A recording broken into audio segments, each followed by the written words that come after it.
معزز خواتین و حضرات اور عزیز طلبہ، السلام علیکم۔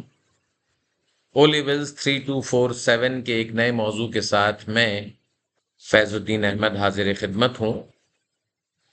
ہمارا آج کا موضوع 3247 پیپر 2 میں شامل مکاتیب ہیں، اور آپ کو معلوم ہے کہ 2025 کے لیے خطوط غالب میں سے 2 خطوط کو نصاب کا حصہ بنایا گیا ہے۔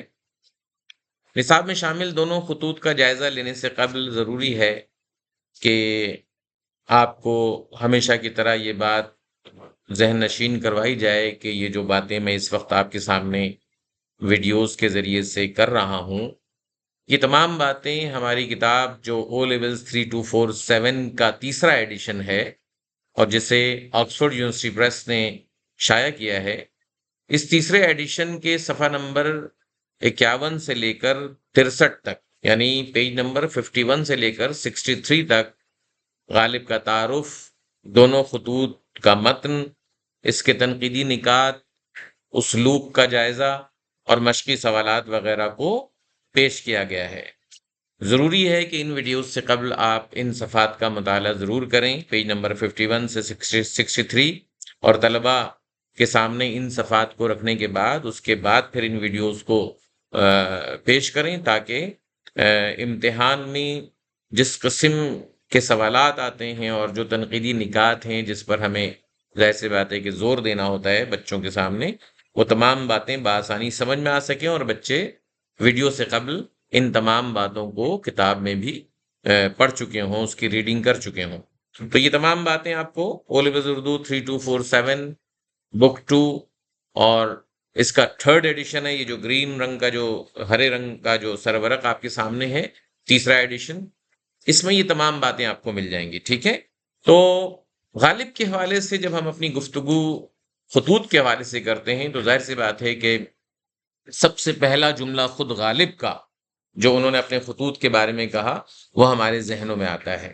غالب نے اپنے خطوط کے بارے میں کہا کہ میں نے وہ انداز تحریر ایجاد کیا ہے کہ مراسلے کو مکالمہ بنا دیا ہے۔ یہ بہت مشہور جملہ ہے جسے بعد میں یادگار غالب میں مولانا حالی نے بھی کوٹ کیا، اور خود یہ باتیں غالب نے اپنے بارے میں کہیں۔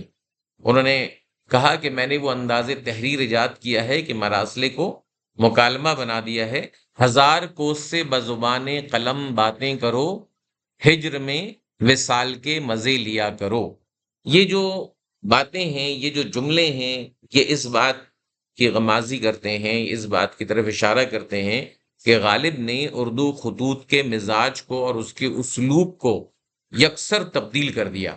انہوں نے جو انداز اپنایا وہ بالکل بناوٹی نہیں تھا، بلکہ ایسا انداز تھا کہ جس کے ذریعے سے ہمارے سامنے خطوط کی ایک ایسی شکل ہمارے سامنے آئی کہ وہ بالکل اردو کے لیے نئی تھی، اجنبی تھی، اور ایسا محسوس ہوتا تھا کہ یہ خطوط یا مراسلے نہیں بلکہ 2 اشخاص ہیں، 2 فرد ہیں جو آپس میں سامنے بیٹھ کر گفتگو کر رہے ہیں، بات چیت کر رہے ہیں۔ اور یہی وہ بڑی خوبی ہے غالب کے خطوط کی کہ جس کو ہمیں پیش نظر رکھنا چاہیے، اور اسلوب کی سطح پر جب ویڈیوز میں بات ہوگی تو اس پہ ہم تفصیل سے بات کریں گے۔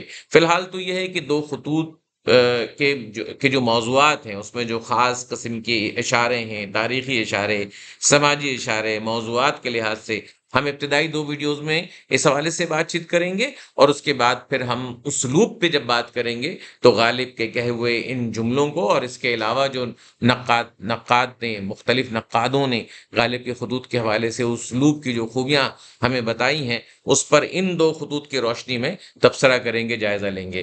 تو بنیادی طور پر 4 ویڈیوز کی یہ سیریز ہوگی۔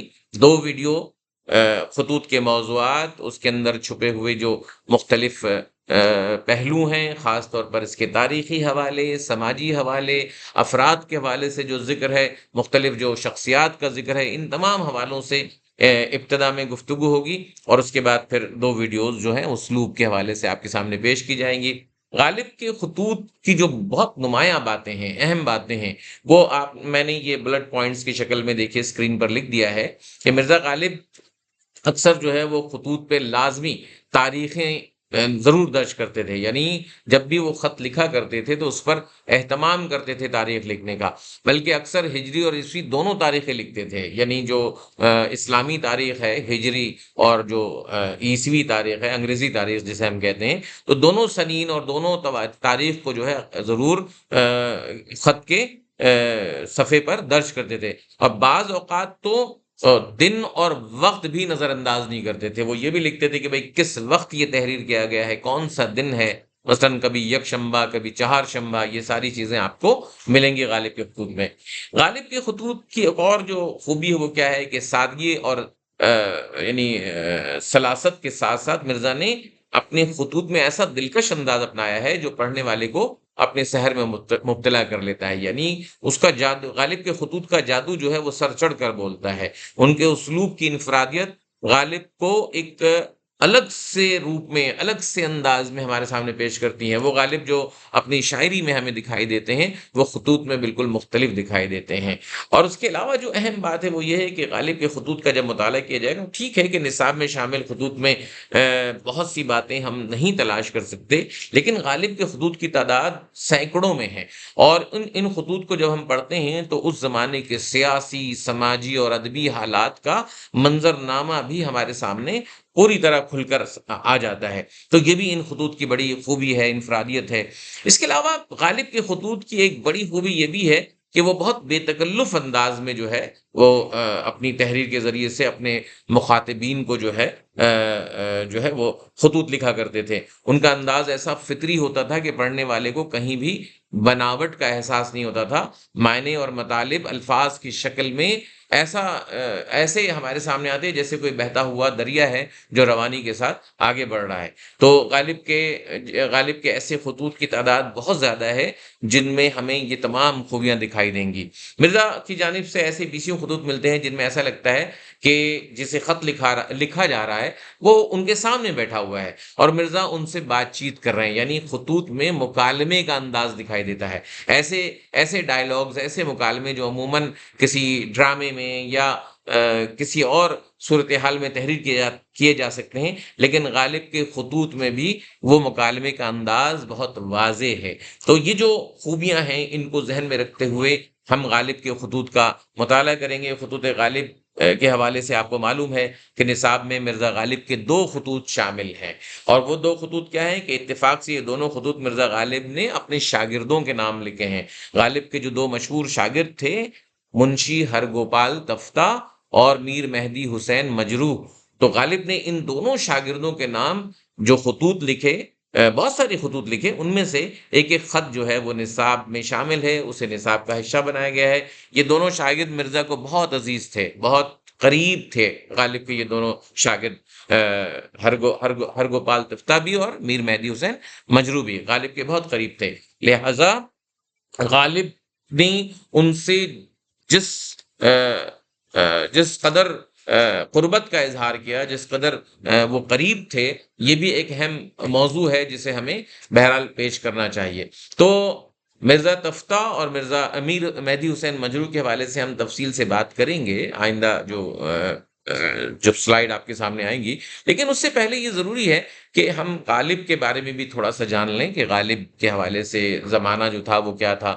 نصاب میں شامل مرزا غالب کے 2 خطوط ہیں جو انہوں نے بالترتیب منشی ہرگوپال تفتہ اور میر مہدی حسین مجروح کو لکھے۔ تفتہ اور مجروح دونوں مرزا غالب کے عزیز شاگرد تھے۔ پہلا خط 1858 اور دوسرا 1859 کا ہے، یعنی یہ 2 مختلف برسوں میں، 2 مختلف سالوں میں یہ خطوط غالب نے اپنے 2 شاگردوں کو لکھے جو نصاب کا حصہ بنائے گئے ہیں۔ معروف محقق ڈاکٹر خلیق انجم نے مرزا غالب کے خطوط کو 5 جلدوں میں مرتب کیا ہے، یعنی جو ڈاکٹر خلیق انجم نے کمپائل کیا ان کے لیٹرز کو، غالب کے خطوط کو، اس کی 5 جلدیں جو ہیں وہ شائع ہو چکی ہیں۔ پہلی جلد میں منشی ہرگوپال تفتہ کے نام جو خطوط شامل ہیں ان کی تعداد 122 ہے، یعنی اب اندازہ کریں کہ ایک جو مخاطب میں سے ایک جو شاگرد ہیں غالب کے، منشی ہرگوپال تفتہ، اس کے حوالے سے جو پہلی بات اپنے ذہن میں رکھنی ہے کہ غالب نے منشی ہرگوپال تفتہ کے نام جو خطوط لکھے ہیں ان کی تعداد 122 ہے، جبکہ دوسری جلد میں میر مہدی حسین مجروح کے نام مرزا غالب کے 50 خطوط ملتے ہیں۔ اب یعنی یہ جو دونوں اشخاص ہیں جن کو یہ خطوط لکھے گئے، ایک بڑی تعداد خطوط کی غالب کے حوالے سے، غالب کے خطوط کی ایک بڑی تعداد ان دونوں شخصیات کو لکھی گئی ہیں۔ اور میں نے جیسے کہ پہلے بتایا کہ یہ دونوں غالب کے بہت قریبی شاگرد تھے، بہت قربت تھی آپس میں، گہرا جو ہے وہ تعلق تھا، ملنا جلنا تھا، اور غالب نے اسی لیے بہت زیادہ خطوط ان دو شاگردوں کو لکھے۔ مرزا غالب نے جس زمانے میں یہ خطوط لکھے، یہ وہ زمانہ تھا جب جنگ آزادی 1857 میں آخری مغل بادشاہ بہادر شاہ ظفر کو شکست ہو چکی تھی، اور مسلمانوں کے لیے یہ زمانہ جو ہے وہ مشکل زمانہ تھا، مشکل حالات تھے، اور غالب نے ان مشکل حالات کا تذکرہ اپنے بہت سے خطوط میں کیا ہے۔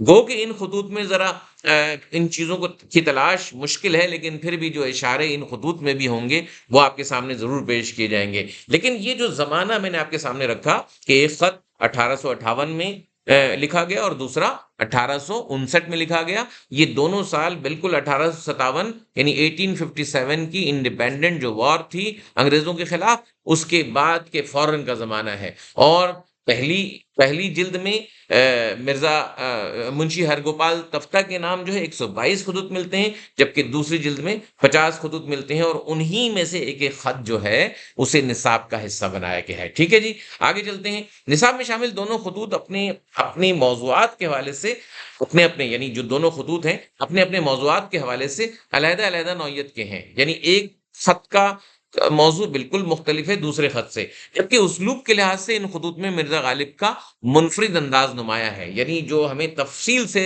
جن باتوں کو ان خطوط میں دیکھنا ہے وہ غالب کا اسلوب ہے۔ نثر میں جس اسلوب کو غالب نے رائج کرنے کی کوشش کی اپنے خطوط کے ذریعے، بنیادی طور پر اس پہ ہمیں بھرپور توجہ دینی ہے، لیکن ظاہر سی بات ہے کہ دو ویڈیوز کنٹینٹ کے حوالے سے، موضوع کے حوالے سے، اسلوب پہ اس کے بعد بات چیت ہوگی، یعنی تیسری اور چوتھی ویڈیو میں۔ تو موضوع کے لحاظ سے پہلا خط مرزا غالب کی ذاتی حالات، ان کی ذاتی زندگی اور ان کی کتابوں کی اشاعت سے متعلق ہے۔ یعنی جو پہلا خط ہے جو ہرگوپال تفتہ کو لکھا گیا، اس میں کیا معاملہ ہے کہ غالب جو ہے اپنی ذاتی حالات کا بیان اس میں پیش کر رہے ہیں بہت مختصر انداز میں، اپنی کتابوں کی اشاعت سے متعلق کچھ باتیں پوچھ رہے ہیں، کچھ باتیں کر رہے ہیں، جبکہ دوسرے خط میں اس زمانے کے سیاسی اور سماجی حالات کی ہلکی پھلکی جھلک جو ہے وہ نمایاں ہے۔ ہم دوسرے خط میں اس زمانے کے سماجی حالات کو اور سیاسی حالات کو ہلکے پھلکے انداز میں دیکھ سکتے ہیں۔ تو یہ دو مختلف نوعیت کے خط ہیں، ایک میں ذاتی زندگی کے بارے میں، اپنی کتابوں کی اشاعت کے بارے میں کچھ باتیں ہیں، اور دوسرے میں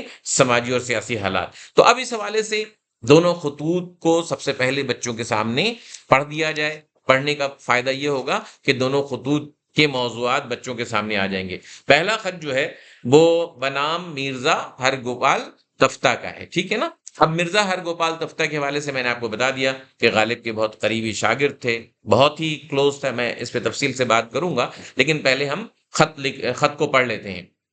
خط بنام مرزا ہرگوپال تفتہ۔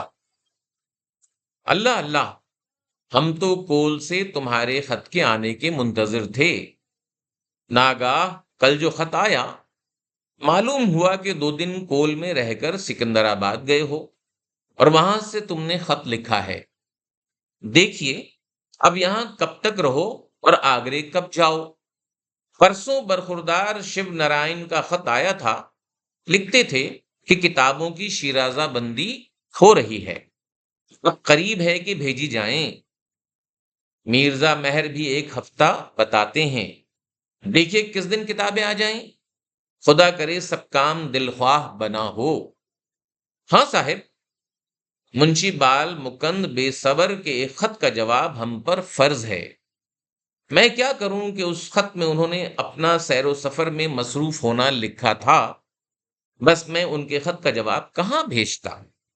اگر تم سے ملیں تو میرا سلام کہہ دینا، اور مطبع آگرہ سے کتابوں کا حال تو تم خود دریافت کر ہی لوگے، میرے کہنے اور لکھنے کی کیا حاجت۔ غالب، چہار شنبہ، 16 نومبر 1858۔ یہ پہلا خط تھا جو مرزا ہرگوپال تفتہ کو لکھا گیا۔ اچھا اب دیکھیں اس میں 2-3 باتیں ہیں۔ ظاہر سی بات ہے آپ نے جب یہ خط سنا پڑھا تو آپ نے دیکھ لیا کہ غالب جو ہے ایک اور اپنے شاگرد شیو نارائن کو جو خط لکھا تھا انہوں نے، جس میں کتابوں کی شیرازہ بندی کے حوالے سے کچھ باتیں ہو رہی ہیں. کتابوں کی شیرازہ بندی کا مطلب ہے اس کی بائنڈنگ ہو رہی ہے، یعنی غالب کی کسی کتاب کی بائنڈنگ کا پروسیس چل رہا ہے، اور بہت جلد وہ کتاب جو ہے وہ منظر عام پر آنے والی ہے، بہت جلد وہ کتاب جو ہے سامنے آنے والی ہے. تو یہ اس کا کچھ ذکر ہو رہا ہے. اچھا، پھر مرزا مہر کا بھی ذکر کر رہے ہیں کہ جس کے بارے میں اس خط میں ذکر ہے، یعنی کئی شخصیات کا ذکر ہے. غالب نے ان تمام لوگوں کو کئی خط لکھے ہیں، لیکن میں اس پہ بعد میں بات کروں گا ایک اور سلائیڈ میں. فی الحال آپ یہ ذہن میں رکھیں کہ ایک خط میں شیو نارائن کا بھی ذکر ہے، مرزا مہر کا بھی ذکر ہے، اور مرزا مہر کے حوالے سے یہ انفارمیشن بھی دی گئی ہے کہ وہ ایک ہفتہ بتاتے ہیں. یعنی سب لوگوں سے جو گفتگو ہو رہی ہے وہ اپنی کسی کتاب کی اشاعت، یعنی اس کی پبلیکیشن کے حوالے سے، اس کو پبلش ہونے کے حوالے سے بات چیت ہو رہی ہے. اس کے علاوہ منشی بال مکند کا یعنی ایک خط کا جواب کا بھی ذکر کیا کہ وہ آج کل سیر و سپاٹے میں ہیں، تو میں ان کو کیا جواب دیتا، میں کہاں جواب دوں، مجھے ان کا کچھ پتہ نہیں ہے، ہاں تم سے ملے تو تم ہی کچھ میری طرف سے سلام کہہ دینا. اور پھر ایک اور ہدایت وہ مرزا ہرگوپال تفتہ کو دے رہے ہیں کہ بھائی مطبع آگرہ سے کتابوں کا حال تم خود ہی جا کے دریافت کر لو. یعنی جو لوگوں نے مجھے معلومات تو دے دی ہیں، لیکن آگرہ جب تم جاؤ مطبعے میں، یعنی پرنٹنگ پریس میں جاؤ، مطبع کا مطلب ہے پبلشنگ ہاؤس جاؤ، پرنٹنگ پریس جب جاؤ، تو پھر کتابوں کے حال کے بارے میں خود ہی دریافت کر لینا. میرے کہنے کی کیا حاجت ہے، یعنی میں کیا کہوں، تم تو وہاں پر ہو تو تم خود جا کر کے ذرا دریافت کر لینا کتاب کب تک آ جائے گی. تو غالب کا سارا جو محور ہے، مرکز ہے، اس میں اپنی کتاب کی اشاعت کا معاملہ ہے، وہ کب شائع ہو رہی ہے، کب آ رہی ہے، کتنے دن لگیں گے، وہ کتاب کون سی ہے، اس پہ ہم بعد میں بات کریں گے. اچھا جی، دوسرا خط بھی ہم پڑھ لیتے ہیں، ٹھیک ہے. دوسرا خط بنام میر مہدی حسین مجروح. اچھا، یہ دوسرے شاگرد تھے. اچھا، کچھ باتیں اسلوب کے حوالے سے میں کرنا چاہتا ہوں تاکہ بعد میں بھی ذہن میں آپ لوگوں کے رہے. جیسے یہاں پر آپ دیکھیں، وہ جو میں نے شروع میں جس سے گفتگو کا آغاز کیا کہ غالب نے مراسلے کو مکالمہ بنا دیا، تو اب اس خط میں بھی آپ دیکھیں، ہاں صاحب، یہ جو لاسٹ پیراگراف جیسے شروع ہو رہا ہے، ہاں صاحب منشی بال مکند بے صبر کے ایک خط کا جواب ہم پر فرض ہے. اب ہاں صاحب کیسے مخاطب کیا جا رہا ہے، ایسا لگ رہا ہے کوئی سامنے موجود ہے، بات چیت کا انداز. اچھا، دوسرے خط میں بھی آپ دیکھیں، بالکل ابتدا میں جب بنام میر مہدی حسین مجروح خطاب پڑھیں گے تو پہلا ہی لفظ کیا ہے، بھائی کیا پوچھتے ہو. یعنی سٹارٹ ایسے ہو رہا ہے، خط کا آغاز دیکھیں، بھائی کیا پوچھتے ہو، کیا لکھوں، دلی کی ہستی منحصر کئی ہنگاموں پر تھی. چاندنی دیکھیے، اب یہ جو دوسرا خط ہے نا، اس کا آغاز ہی دلی کے ہنگاموں اور دلی کی گہما گہمی، دلی کے حالات، دلی کا ماحول، دلی کی منظر کشی، یہ سب باتیں اب آپ کو اس میں ملیں گی.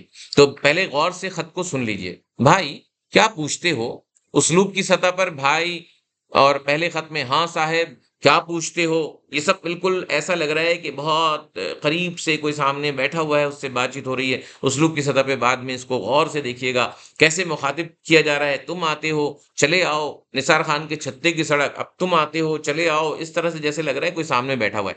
تو اس پہ اسلوب پہ ان چیزوں کو بہت غور سے دیکھنا چاہیے. لیکن پہلے خط سنیے، بھائی کیا پوچھتے ہو، کیا لکھوں، دلی کی ہستی منحصر کئی ہنگاموں پر تھی.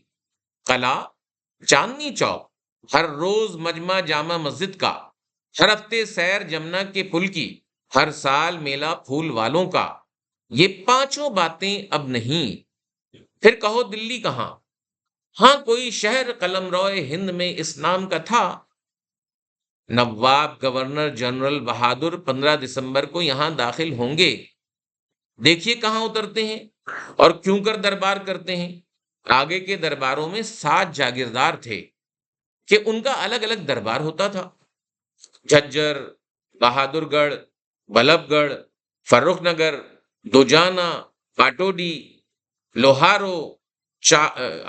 لوہارو 4 میں 7 جاگیردار تھے کہ ان کا الگ الگ دربار ہوتا تھا. 4 معدوم محض ہیں، جو باقی رہے ان میں سے دوجانا و لوہارو تخت حکومت شانسی حصار پاٹوڈی حاضر. اگر حصار کے صاحب کمشنر بہادر ان دونوں کو یہاں لے آئے تو 3 رئیس ورنہ 1 رئیس، دربار عام والے مہاجن لوگ سب موجود. اہل اسلام سے صرف 3 آدمی باقی ہیں، میرٹھ میں مصطفیٰ خان، سلطان جی میں مولوی صدر الدین خان اور بلی ماروں میں سگے دنیا موسوم باسط، تینوں مردود و مطروب و محروم و مغموم، توڑ بیٹھے جب کہ ہم جاموں سبو، پھر ہم کو کیا آسماں سے بادئے گلفام گو برسا کرے۔ تم آتے ہو چلے آؤ، نثار خاں کے چھتے کی سڑک، خان چند کے کوچے کی سڑک دیکھ جاؤ، بلاقی بیگم کے کوچے کا ڈھہنا، جامع مسجد کے گرد 70 گز میدان نکلنا سن جاؤ، غالب افسردہ دل کو دیکھ جاؤ، چلے جاؤ۔ مجتہد العصر میر سرفراز حسین کو دعا، حکیم الملک حکیم اشرف علی کو دعا، قطب الملک میر نصر الدین کو دعا، یوسف ہند میر افضل علی کو دعا۔ 6 جمادی الاولا صبح جمعہ 1276 ہجری، 2 دسمبر سال حال 1859۔ یہ جو پورا خط ہے، اس خط کو جب ہم سنتے ہیں تو ظاہر سی بات ہے اس میں بہت سی ایسی باتیں ہیں جو اس زمانے کے سیاسی ماحول اور سماجی ماحول کی عکاسی کر رہی ہیں۔ خاص طور پر اہل اسلام میں سے صرف 3 آدمی باقی ہیں، یعنی جو نوابوں کا ذکر ہو رہا ہے تو اس میں نوابوں کا جو ہے نا وہ زوال اور اس کے خاتمے کی طرف بھی اشارہ ہے، اور خود اپنے آپ کو بلی ماروں میں سگے دنیا موسوم باسط کر کے مخاطب کرنا شدید ترین مایوسی کا اظہار ہے۔ یہ سب باتیں ہم ابھی آگے تفصیل سے دیکھیں گے۔ دونوں خطوط کو جب ہم نے پڑھ لیا تو ظاہر سی بات ہے کہ آج جن موضوعات پر ہم اپنی گفتگو اس ویڈیو میں آپ کے سامنے پیش کریں گے، ان میں یہ جو 4 نکات آپ کے سامنے ہیں تنقیدی نکات کے حوالے سے، یعنی منشی ہرگوپال تفتہ کے بارے میں آپ کے سامنے کچھ معلومات رکھی جائیں گی جن کو پہلا خط لکھا غالب نے، میر مہدی حسن مجروح کے بارے میں کچھ باتیں آپ کے سامنے رکھی جائیں گی جن کو غالب نے دوسرا خط لکھا، پھر خطوط میں جو دلی شہر کے ثقافتی اور سیاسی حالات ہیں اس کے بارے میں کچھ گفتگو ہوگی، اور یعنی اس ایک پیراگراف میں ثقافتی حالات کے بارے میں گفتگو ہوگی اور دوسرے میں سیاسی حالات پہ، اور یہاں پر ہم آج کی اس ویڈیو کا اختتام کریں گے، اور اس کے بعد دوسری ویڈیو میں مزید جو نکات آپ کے سامنے پیش کی جائیں گی، مزید جو نکات وہ یہ والے نکات ہیں جو اگلی ویڈیو میں پیش کی جائیں گی، دوسری ویڈیو میں، کہ دلی شہر کے اجڑنے کا غم غالب کو کیسا تھا، خطوط میں مرزا غالب کی شخصیت کس طرح ابھر کر سامنے آ رہی ہے، اور خطوط میں موجود چند اہم شخصیات کے بارے میں جو غالب نے باتیں کی ہیں اس کا کچھ احوال درج کیا جائے گا۔ تو یہ 3 نکات انشاءاللہ دوسری ویڈیو میں، اور پھر اس کے بعد 2 ویڈیو تفصیل سے اسلوب کے بارے میں بات کی جائیں گی، اس کے جو ہیڈنگز ہیں وہ بعد میں انشاءاللہ آپ کے سامنے پیش کیے جائیں گے۔ تو چلیے جناب ہم چلتے ہیں سب سے پہلے غالب کے پہلے نقطے کی طرف۔ غالب کے جو شاگرد تھے، بہت مشہور شاگرد منشی ہرگوپال تفتہ، وہ غالب کے بہت ہی قریبی شاگرد تھے، اور بہت زیادہ عمر کا فرق نہیں تھا، ہم عمر تھے، 1-2 برس ہی بس چھوٹے تھے، لیکن استادی و شاگردی میں ایک احترام کا رشتہ قائم تھا۔ ابتداً وہ تخلص رکھتے تھے رامی، لیکن غالب نے ان کا تخلص تبدیل کیا اور تفتہ کر دیا، اور کتابیں ظاہر سی باتیں چھپواتے تھے، اور پرنٹنگ پریس وغیرہ کے حوالے سے غالب کا ایک گہرا تعلق تھا۔ تو اس حوالے سے کچھ تفتہ کے بارے میں معلومات میں آپ کے سامنے پیش کرتا ہوں جن کو غالب نے اپنا پہلا خط لکھا۔ ہرگوپال تفتہ جو ہے وہ شاعر تھے، کافی معروف تھے شاعری میں، اور غالب کے شاگردوں کی فہرست میں بڑا اہم نام ہے۔ مرزا غالب کے بہت ہی قریبی شاگرد تھے، اور غالب اپنے اس سعادت مند شاگرد کو محبت سے مرزا تفتہ کہا کرتے تھے۔ مرزا غالب اس عزیز شاگرد کو اپنے خطوط میں محبت اور اپنائیت سے کبھی بھائی، کبھی مہاراج، کبھی منشی صاحب، کبھی صاحب، اور کبھی نور چشم غالب لکھتے تھے۔ تفتہ کے معنی سوختہ یا جلا ہوا کے ہیں۔ ابتدا میں وہ رامی تخلص کرتے تھے، لیکن مرزا غالب نے تفتہ تجویز کیا۔ عمر میں مرزا غالب سے 2 برس چھوٹے تھے، انہوں نے تعلیم گھر پر حاصل کی تھی، انہیں فارسی زبان سے خاص دلچسپی تھی، انگریز حکومت کے محکمہ بندوبست سے وابستہ تھے، شعر کہنے کا ایسا شوق تھا کہ ملازمت چھوڑ دی۔ مرزا غالب کے خطوط سے پتہ چلتا ہے کہ تفتہ نے بینک میں رقم جمع کر رکھی تھی جس سے وہ کتابیں چھپواتے تھے۔ مرزا غالب کے اردو خطوط سب سے زیادہ تفتہ ہی کے نام ہیں، یعنی 122 خطوط مرزا غالب نے تفتہ کو لکھے ہیں۔ مرزا تفتہ نے مرزا غالب کی وفات پر یہ شعر بھی کہا تھا، اور کیا شعر تھا دیکھیے: غالب وہ شخص تھا ہمداں جس کے فیض سے ہم سے 1000 ہیچ مداں نامور ہوئے، یعنی غالب کے ناموری کے سبب ہی میرا نام ہوا، یہ اظہار کر رہے ہیں منشی ہرگوپال تفتہ، اور یہ ان کا تعارف تھا جن کو غالب نے 122 خطوط لکھے، اور نصاب میں شامل پہلا خط جو ہے وہ انہی کے نام ہے۔ کہ دوسرے جو شاگرد تھے میر مہدی حسین مجروح، ٹھیک ہے نا، یہ بھی بہت عزیز شاگرد تھے، غالب کے بہت قریبی شاگرد تھے۔ مجروح کے معنی ہیں زخمی ہونا، اور آخری عمر جو ہے وہ لازمی دلی میں گزاری تھی، اور ان کا بھی بڑا گہرا تعلق تھا غالب سے۔ تو ان کے بارے میں جو تعارف ہے یہ بھی ذرا دیکھ لیجئے۔ میر مہدی حسین مجروح مرزا غالب کے نہایت عزیز شاگرد تھے۔ مجروح کے معنی زخمی یا گھائل کے ہیں۔ 1833 میں پیدا ہوئے۔ 1857 کے ہنگامے میں دلی شہر سے نکلے تو مجروح اپنے بھائی سرفراز حسین اور میرن کے ساتھ پانی پت چلے گئے۔ ہنگامے کے بعد دوبارہ دلی آ گئے، مگر معاش کا کوئی انتظام نہ ہونے پر والی رامپور نواب حامد علی خان نے انہیں اپنے پاس بلا لیا۔ یوں مجروح کا آخری دور اطمینان سے گزرا۔ دیوان مجروح مظہر معانی کے نام سے 1899 میں ان کی ایک کتاب شائع ہوئی۔ دیوان کے علاوہ ان سے یہ رسالے بھی یادگار ہیں۔ انوار الاعجاز، حضرت محمد صلی اللہ علیہ وسلم خاتم النبیین کے معجزات کے بارے میں یہ کتاب ہے۔ ہدایت الائمہ، حضرات ائمہ کرام کے بارے میں ہے۔ شورا کے بارے میں ایک تذکرہ طلسم راز کے نام سے انہوں نے ترتیب دیا، جس کا دیباچہ مرزا غالب نے فارسی میں لکھا تھا۔ تو یہ ایک قریبی شاگرد تھے میر مہدی حسین مجروح۔ تو دوسرا جو خط نصاب میں شامل ہے وہ میر مہدی حسین مجروح کو ہی لکھا گیا ہے، اور ظاہر سی بات ہے کہ میر مہدی حسین مجروح جو ہے وہ اس حوالے سے ان کا تعارف بھی ضرور آپ کے ذہن میں ہونا چاہیے۔ تو بھائی کیا باتیں ہیں جو اہم ہیں؟ ظاہر سی بات ہے غالب کے خطوط میں ایک ثقافتی حوالہ، غالب کے خطوط جو ہیں وہ اس دور کا ایک ثقافتی حوالہ تصور کیے جاتے ہیں، اور خاص طور پر دلی شہر کے ثقافتی حالات کو جس طرح سے غالب نے اپنے خطوط میں موضوع بنایا ہے وہ بڑی اہمیت کا حامل ہے۔ دلی جو ادب کا بھی مرکز تھا، سیاست کا بھی مرکز تھا، ثقافت کا بھی مرکز تھا، اس کی ثقافت کی مثالیں جو ہے آج بھی 200 برس گزرنے کے بعد بھی دی جاتی ہیں۔ تو اس ہنگامہ خیز زندگی کا نقشہ بھی کھینچتے ہیں غالب، اور پھر بعد میں جب انگریزوں کی آمد کے بعد جو دلی کی تباہی و بربادی کا نقشہ ہمارے سامنے ہے، اس ہنگامے کا بھی ذکر غالب کے ان خطوط میں ہمیں کہیں دکھائی دیتا ہے۔ وہ کہ بہت تفصیل سے نہیں، لیکن اس کے اشارے ہمیں ضرور ملتے ہیں۔ ان باتوں کو خطوط میں کیسے تلاش کریں گے، آئیے دیکھتے ہیں، اور اس کو لکھیں گے کیسے، یہ اسکرین پر موجود ہے۔ ادب اپنے ثقافتی اور معاشرتی حالات سے کٹ کر نہیں رہ سکتا۔ دلی شہر ہندوستان کا دارالحکومت ہونے کے ساتھ ساتھ تہذیب و ثقافت کا سب سے بڑا مرکز بھی تسلیم کیا جاتا تھا۔ یہاں کی زندگی کی رنگا رنگی کو پورے ہندوستان میں رشک کی نظر سے دیکھا جاتا تھا۔ ہندوستان کے چپے چپے سے علم و فن کے ماہرین یہاں چلے آتے تھے، اور مغل درباروں میں ان کی پذیرائی ہوتی تھی۔ مرزا غالب بھی اس شہر کی ثقافتی اہمیت کے معترف تھے۔ انہوں نے اپنے بہت سے خطوط میں اس شہر سے اپنے قلبی اور جذباتی وابستگی کا اظہار کیا ہے۔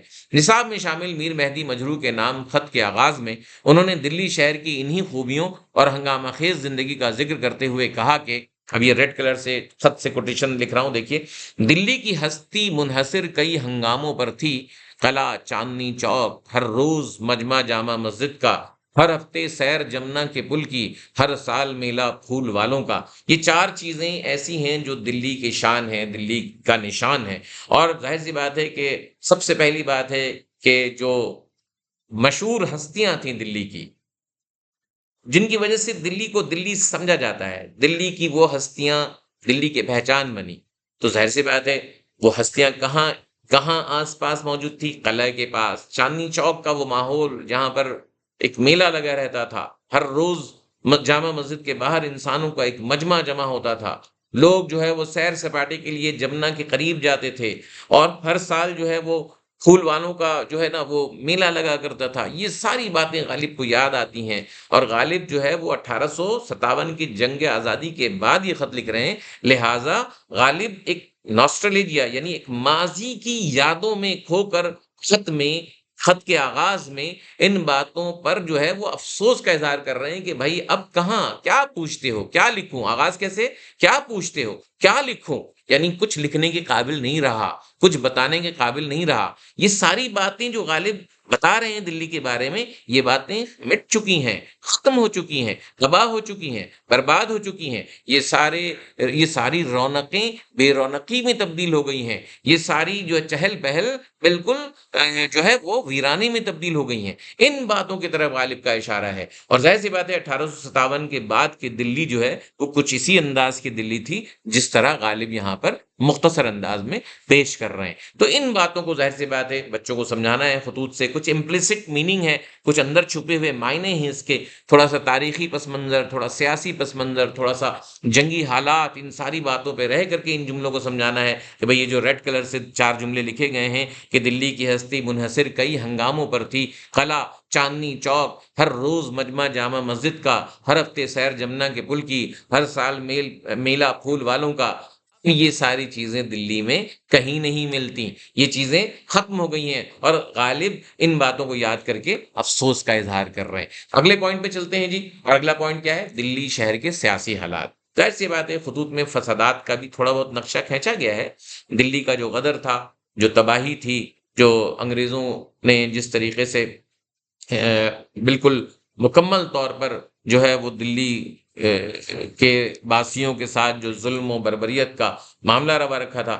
مسلمانوں کو بہت کم نمائندگی اب مل رہی تھی ہر شعبے میں. ظاہر سی بات ہے 1857 کا سانحہ، یہ ٹریجڈی اب ہو چکی ہے، مسلمانوں سے حکومت چھینی جا چکی ہے. تو اب زندگی کے ہر شعبے میں مسلمانوں کو نظر انداز کیا جا رہا ہے، اور ان شعبہ جات میں نوابوں کے حوالے سے جو رویے تھے انگریزوں کے، اس کی طرف کچھ اشارے یہاں پر ملتے ہیں. آئیے دیکھتے ہیں کیسے لکھیں گے اس پیراگراف کو. مرزا غالب کے یہ خطوط جس زمانے میں لکھے گئے، اس زمانے میں ہندوستان کے سیاسی حالات ایک فیصلہ کن موڑ میں داخل ہو چکے تھے. 1857 میں انگریز سرکار پوری طرح ہندوستان پر قبضہ کر چکی تھی. ان تمام بدلتے حالات پر مرزا غالب کی گہری نگاہ تھی. ایک جانب مرزا غالب آخری مغل بادشاہ بہادر شاہ ظفر کے دربار سے وابستہ تھے، دوسری جانب انگریز سرکار کے بھی احسان مند نظر آتے ہیں. ان کے بہت سے خطوط اس زمانے کے سیاسی حالات کا منظرنامہ ہے. خاص طور پر 1857 میں دلی کے فسادات کو انہوں نے اپنی آنکھوں سے دیکھا، اور اطراف سے آنے والی المناک خبروں سے بھی متاثر ہوئے. اپنی مختصر کتاب دستمبوں میں ان حالات کو پیش کرنے کے ساتھ ساتھ انہوں نے خطوط میں بھی ان فسادات کا نقشہ بڑے دردناک انداز میں پیش کیا ہے. دلی کے غدر کے بعد طاقت کا توازن اب مسلمانوں کے حق میں بالکل نہیں رہا تھا. اقتدار ان سے چھن چکا تھا. مغل بادشاہ کے دربار کے بجائے اب انگریز گورنر جنرل کی دربار کی باتیں ہو رہی تھیں، جس کی طرف اشارہ کرتے ہوئے مرزا غالب کہتے ہیں. اب یہ دیکھیں ریڈ کلر سے وہ حوالہ ہے جس میں اب نواب گورنر جنرل بہادر کی بات ہو رہی ہے. کیسے ہو رہی ہے؟ غالب کیا کہہ رہے ہیں اپنے دوسرے خط میں؟ نواب گورنر جنرل بہادر 15 دسمبر کو یہاں داخل ہوں گے. دیکھیے کہاں اترتے ہیں اور کیوں کر دربار کرتے ہیں. اب دیکھیے دربار کیا کرتے تھے پہلے بہادر شاہ ظفر، دربار کیا کرتے تھے نوابین اور والی ریاست. اب کون دربار کر رہے ہیں؟ نواب گورنر جنرل بہادر 15 دسمبر کو یہاں داخل ہوں گے. دیکھیے کہاں اترتے ہیں اور کیوں کر دربار کرتے ہیں. تو طاقت کا توازن پوری طرح سے کہاں ٹرانسفر ہو گیا ہے؟ بیلنس آف پاور ٹرانسفر ہو گیا اب انگریزوں کے ہاتھ میں. اب مسلمان جو ہے وہ رولر نہیں رہے، لہٰذا مسلمان جو ہے وہ ایک طریقے سے انگریزوں کے زیر نگی ہیں، انگریزوں کے تسلط میں آ گئے. مرزا غالب نے ماضی کی 7 جاگیروں، جو بڑے بڑے جاگیردار تھے اس زمانے میں، بڑے بڑے فیوڈلز، مرزا غالب نے نوابوں، جو بڑے بڑے نواب تھے اس زمانے کے مسلمان، مرزا غالب نے ماضی کے 7 جاگیرداروں کے درباروں سے موجود دربار کا موازنہ بھی کیا ہے، یعنی کمپیریزن کیا ہے، اور اس بات پر افسوس کا اظہار کیا ہے کہ اب نئے حالات میں مسلمانوں کی نمائندگی کم ہو کر رہ گئی ہے. خاص طور پر دربار عام میں مسلمانوں کی کم نمائندگی پر افسوس کا اظہار کرتے ہوئے غالب کہتے ہیں کہ ایک اور کوٹیشن یہاں پہ لکھی ہوئی ہے. کیا کہتے ہیں دیکھیے، اہل اسلام میں صرف 3 آدمی باقی ہیں. میرٹھ میں مصطفیٰ خان، یہ مصطفیٰ خان شیفتہ کی طرف اشارہ ہے، ٹھیک ہے. میرٹھ میں مصطفیٰ خان، سلطان جی میں مولوی صدر الدین خان. یہ جو مولوی صدر الدین خان ہے، یہ مولوی صدر الدین خان آزردہ ہیں. تو یہ بہت مشہور لوگ ہیں جن کے بارے میں تاریخ کی کتاب اس زمانے کے لحاظ سے بھری ہوئی ہیں، اور انگریزوں نے ان لوگوں پر بھی جو مظالم کیے، خاص طور پر صدر الدین آزردہ پر، تو یہ بھی ایک تاریخ کا ایک سیاہ باب ہے.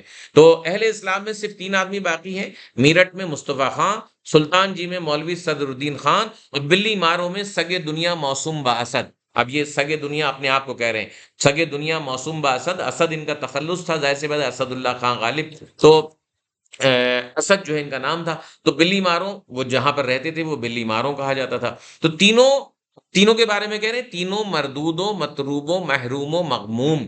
یہ 4 لفظ جو استعمال کیے، مردود و مطرود و مطرود و محروم و مغموم، دلی کے غمناک حالات اور مرزا غالب کی زندگی کے ذاتی غم نے انہیں اپنے آپ کو سگے دنیا جیسے الفاظ استعمال کرنے پر مجبور کیا، اور پھر باقی تمام دوستوں کے لیے کیا استعمال کیا کہ مطرود و محروم و مغموم، یعنی اداس بھی ہیں یہ، محروم بھی ہیں، ڈپرائیو بھی ہیں، اور یہ ساری الفاظ جو ہیں وہ اشارہ کر رہے ہیں کہ یہ تمام جو مسلمان نوابین ہیں، جو بڑی بڑی جاگیریں جن کی تھیں، اب وہ بالکل محروم کر دیے گئے ہیں، مغموم ہیں، اداس ہیں، حالات کو دیکھ کر کے افسردہ ہیں، اور زندگی کا جو لطف وہ پہلے اٹھایا کرتے تھے اب ان کی زندگی میں وہ لطف نہیں، دلی کا ماحول یکسر تبدیل ہو گیا ہے، دربار عام میں اب مسلمانوں کی نمائندگی بہت کم رہ گئی ہے۔ تو یہ اس زمانے کے سیاسی حالات، سماجی حالات، ان تمام باتوں کو ہم جب چھپے ہوئے معنی کے اندر تلاش کریں گے ان خطوط میں تو ہمیں دکھائی دے دے گا۔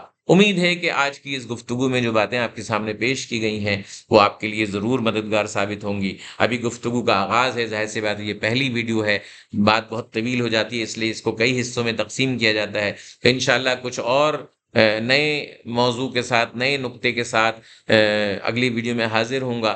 مجھے امید ہے کہ آپ کو یہ ویڈیوز پسند آ رہی ہوں گی، اپنے خیالات کا اظہار کیجیے، طلبہ تک ضرور بھیجیے ان ویڈیوز کو تاکہ وہ اپنے امتحان میں بہترین نتائج حاصل کر سکیں، اور ظاہر سی بات ہے آپ کی نیک نامی کا باعث بنے، آپ کی شہرت کا باعث بنے۔ امید ہے کہ ان ویڈیوز میں جو باتیں آپ کے سامنے پیش کی گئی ہیں اس کو آپ اچھی طرح سمجھ گئے ہوں گے۔ اپنی رائے کا اظہار کیجیے، بتائیے کہ آپ کو کیا ضرورتیں ہیں، آپ کے کیا مطالبات ہیں، آپ کو کن موضوعات میں دشواریاں پیش آ رہی ہیں۔ انشاءاللہ ضرور ان باتوں کو ویڈیو کی شکل میں پیش کیا جائے گا۔ اجازت چاہتا ہوں، خدا حافظ۔